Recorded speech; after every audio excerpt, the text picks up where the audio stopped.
Hello बच्चों। कल हमने आपको क्रिस्टलीय ठोसों के प्रकार बताए थे। अब हम आज नया टॉपिक स्टार्ट करेंगे, क्रिस्टल चालक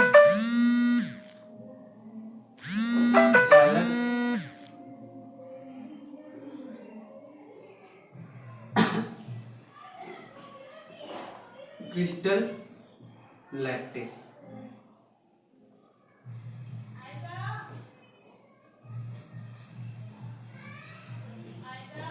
लैटिस सॉलिड स्टेट में क्रिस्टल जालक क्या होता है? हमने आपको क्रिस्टलीय ठोसों की परिभाषा में बताया था कि अणु परमाणु आयन एक निश्चित तरह से व्यवस्थित होते हैं और वह एक संरचना का निर्माण करते हैं, एक शेप देते हैं। आयनिक सॉलिड में आपने देखा था एक के बाद एक क्रिस्टलीय ठोस, एक के बाद एक आयन जुड़ के एक शेप, 3 डायमेंशन शेप का निर्माण करते थे, जो कुछ इस प्रकार था। वहां पे अणु एक यहाँ पर जुड़ा होता था, एक यहाँ पे, एक यहाँ पे, ऐसे करके ऐसी शेप का निर्माण करते थे। उस शेप को जब हमने आपको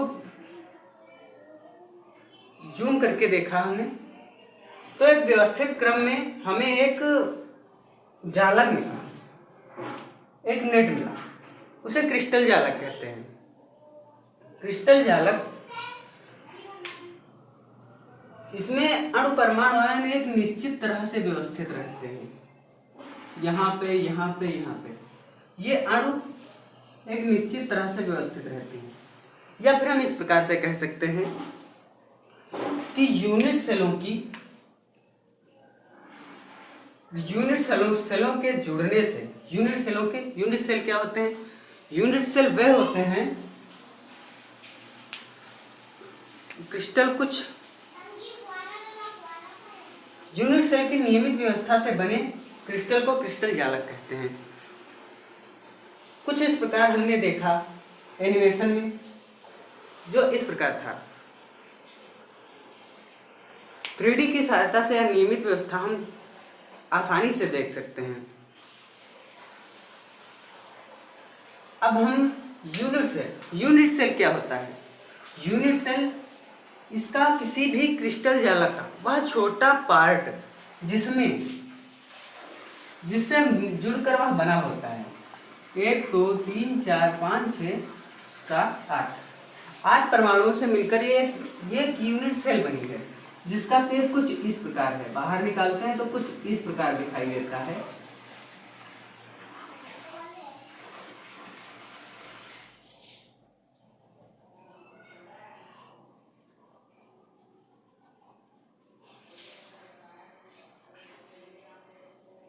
ऐसे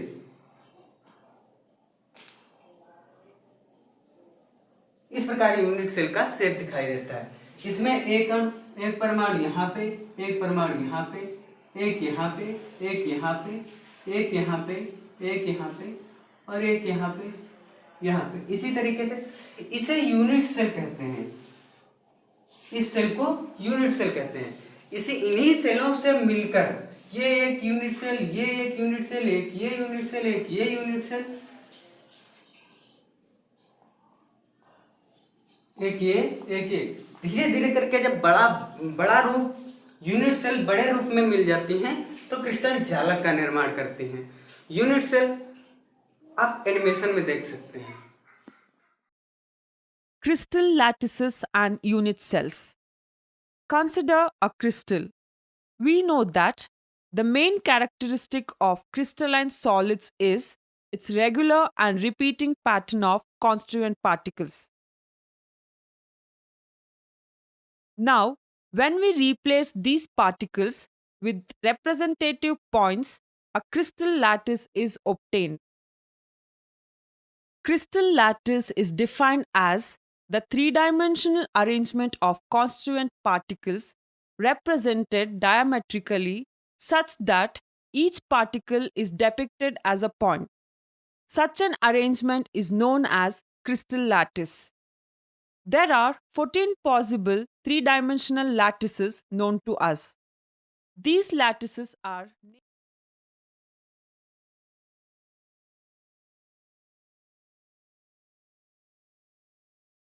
Now, if we observe this crystal lattice, we can notice that there is a small group of lattice points that repeats itself again and again to form an entire crystal lattice.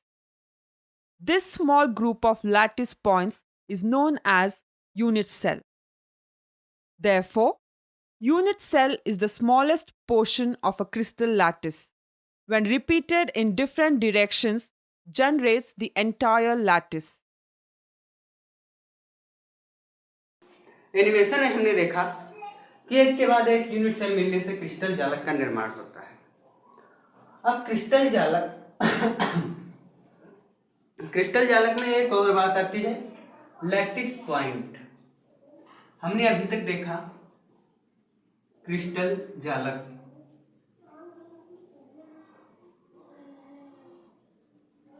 Crystal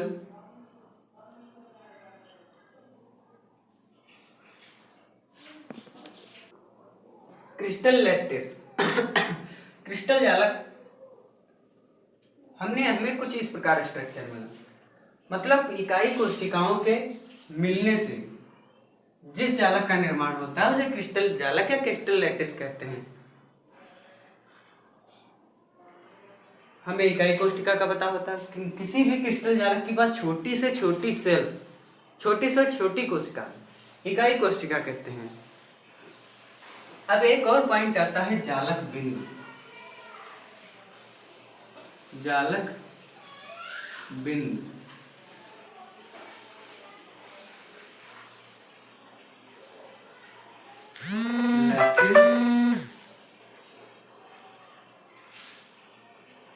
point, जालक बिंदु जालक बिंदु जालक बिंदु क्या होता है? Crystal जालक, ये क्रिस्टल जालक है, यह जिन कणों से मिलकर बना होता है, ये देखिए कण है, इनसे मिलकर बना होता है उसे लैटिस पॉइंट या जालक बिंदु कहते हैं। ये जालक बिंदु होते हैं, इन्हें लैटिस पॉइंट या जालक बिंदु कहते हैं। जालक बिंदु क्या होते हैं? क्रिस्टल जालक जिन बिंदुओं से मिलकर, जिन आयनों कणों से मिलकर बना होता है उसे लैटिस पॉइंट या जालक बिंदु कहते हैं। अब आगे आते हैं समन्वय संख्या। समन्वय संख्या, समन्वय संख्या ये क्या होती? कोऑर्डिनेशन नंबर, कोऑर्डिनेशन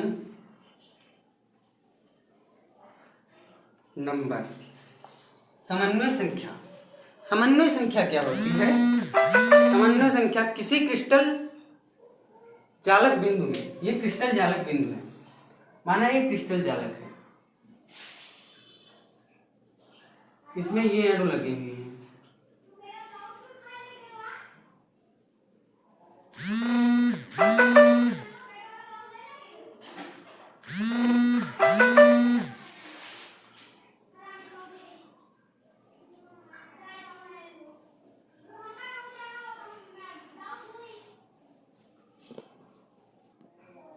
ये क्रिस्टल जालक है, इसमें ये अणु लगे हुए हैं। इन अणुओं के पास में जो अणु लगे रहेंगे, इसके नीचे भी तो एक अणु होगा, उसके नीचे भी एक अणु होगा, इसके साइड में ये अणु होगा, ये अणु होगा, इसके नीचे जो ये अणु होगा उसके पास में कुछ ऐसे अणु लगे होंगे, एक के इधर लगा होगा, एक इधर लगा होगा, एक इधर लगा होगा, एक इधर, एक ऊपर की ओर, एक नीचे की ओर। इस अणु जो ये मेन अणु है, ये वाला, इस अणु को जितने अणु परमाणु या आयन घेरे हुए हैं वह उसकी कोऑर्डिनेशन नंबर होती है। किसी भी अणु को जितने अणु परमाणु या आयन घेरे रहते हैं उसे कोऑर्डिनेशन नंबर हमें पता चल गया। कोऑर्डिनेशन नंबर क्या होता है? ये जो सॉलिड स्टेट टॉपिक है, यह चैप्टर है, ये आपकी इमेजिनेशन पावर पर निर्भर करता है। जितना आप इमेजिनेशन करेंगे उतना ही आपको ये समझ में आएगा, चाहे वो जो हो। जैसा कि हम आपको बता रहे हैं ये फुटबॉल है, आपको इमेजिनेशन करना है हमारे हाथ में फुटबॉल है। जब आप ये इमेजिनेशन कर लेंगे कि आपके हाथ में फुटबॉल है, तभी आपको यह समझ में आएगा कि सॉलिड स्टेट चैप्टर। हम 3D डायमेंशन में आपको दिखा देते हैं, एनिमेशन के माध्यम से आपको दिखा देते हैं कि यह क्या होता है, लेकिन तब भी आपको इमेजिनेशन बहुत जरूरी है। इमेजिनेशन के बगैर आप इस सॉलिड स्टेट चैप्टर को नहीं समझ सकते। हमने क्लियर किया क्रिस्टल जालक क्या होता है। क्रिस्टल जालक क्या होता है? क्रिस्टल जालक इकाई कोशिकाओं से बने एक बड़े जालक को क्रिस्टल जालक कहते हैं। इकाई कोशिका किसी क्रिस्टल जालक की वह छोटी से छोटी कोशिका होती है जिससे क्रिस्टल जालक का निर्माण होता है, उसे इकाई कोशिका कहते हैं।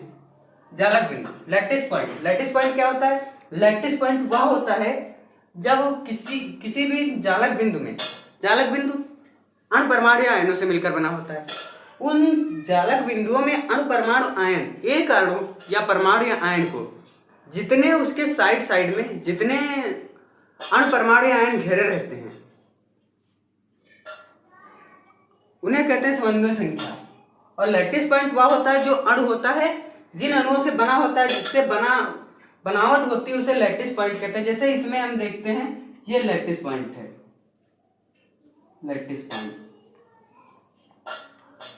और कोऑर्डिनेशन नंबर हमने इतना डिस्कस किया। अब हम आगे डिस्कस करते हैं types of crystal lattice, crystal जालकों के प्रकार। Types of crystal lattice, crystal जालकों के प्रकार। वैसे तो क्रिस्टल जालक 14 प्रकार के होते हैं, 14 प्रकार के होते हैं,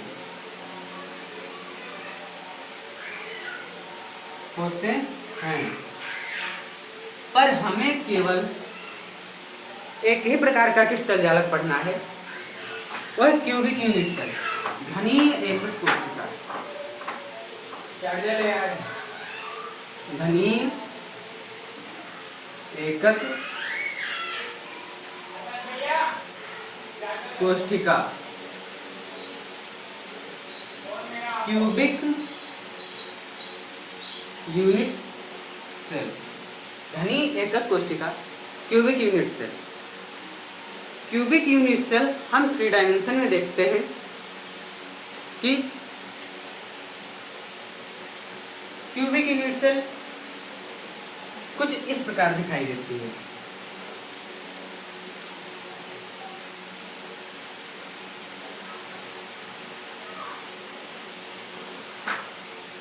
क्यूबिक यूनिट सेल कुछ इस प्रकार दिखाई देते हैं। क्यूबिक यूनिट सेल में 3 डायमेंशन होते हैं, एक्स, वाई एंड जेड। 3 कोण होते हैं, टोटल कोण 90 अंश का होता है। और इसकी सभी भुजाएं a b and c, A is equal to B is equal to C and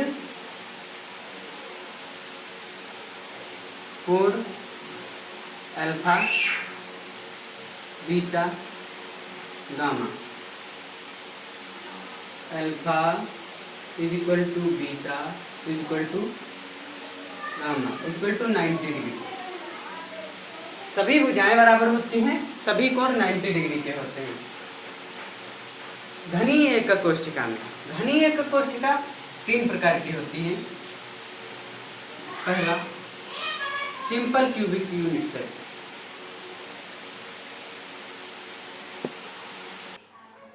simple cubic unit cell. सरल सरल घनीय एकक कोशिका। Simple cubic unit cell. Simple cubic unit cell क्या होता है? ये क्यूबिक यूनिट सेल है, घनीय एकक कोशिका है। इसमें हम सिंपल क्यूबिक यूनिट सेल कैसे प्रदर्शित करेंगे? जब किसी यूनिट सेल के कोरों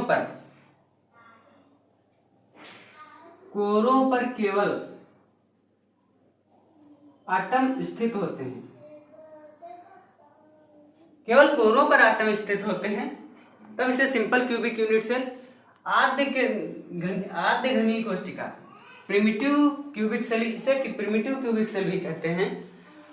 और इसके जब कोनों पर, किसी भी एकक कोशिका के कोनों पर अणु स्थित होते हैं, उसे सिंपल क्यूबिक यूनिट सेल कहते हैं, सरल घनीय एकक कोशिका। एनिमेशन में आप देख सकते हैं। When constituent particles are present only on the corner positions of a unit cell, it is called as primitive unit cell. दूसरे प्रकार की घनीय एकक कोशिका वो सिंपल क्यूबिक यूनिट सेल हो गई, आपने एनिमेशन में देख लिया होगा। अब हम दूसरे प्रकार की घनीय एकक कोशिका के बारे में जानते हैं, काय केंद्रित एकक कोशिका, बॉडी सेंटर्ड क्यूबिक सेल। इसके नाम से स्पष्ट होता है, बॉडी सेंटर्ड मतलब इसके सेंटर में जो एक घनीय एकक कोशिका होती है, इसके सेंटर में एक पूरा अणु स्थित होगा, इसके सेंटर में पूरा एक अणु स्थित होगा, अर्थात काय केंद्रित घनीय एकक कोशिका। एनिमेशन में आप देख सकते हैं। Body-centered unit cell. In this type of unit cell, one constituent particle, such as atoms, molecules, or ions, is present at the center of the unit cell, in addition to the particles present at the corner positions. Body-centered unit cell is and third, हमने देखा animation में, हमने यह देखा कि body centred unit cell clear discuss कर लिया। अब हम फलक केंद्रित एकक कोशिका का देखते हैं। फलक केंद्रित एकक कोशिका, फलक केंद्रित एकक कोशिका में इससे भी यह स्पष्ट होता है, फलक मतलब इसके कॉर्नर पर तो होंगे ही आयन, परमाणु आयन या अणु, इसके कोनों पर तो होंगे, बट इसके फलकों पर किसी भी घन में या घनीय एकक कोशिका घन के समान ही तो है, घन में फलक होते हैं ये। इसका इमेजिनेशन आप अपने कमरे की दीवार से कर लीजिए। कमरे में कितने फलक होते हैं? 6। एक ऊपर की दीवार, एक साइड की दीवार, एक इस साइड की दीवार, एक ये, एक वो पीछे की और एक नीचे की, 6 फलक होते हैं। फलकों पर एक इस दीवार पर, एक इधर दीवार पर, एक इस दीवार पर, एक पीछे की दीवार पर, एक ऊपर एक नीचे, अर्थात ये गोले फलकों पर स्थित होते हैं, फलकों पर अणु परमाणु आयन स्थित होते हैं, तो फलक केंद्रित घनीय एकक कोशिका, इसे भी आप एनिमेशन में देख लीजिए। face-centered cubic unit cell.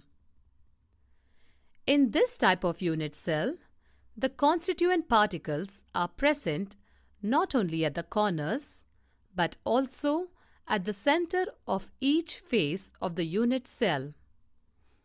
Face-center unit cells are denoted by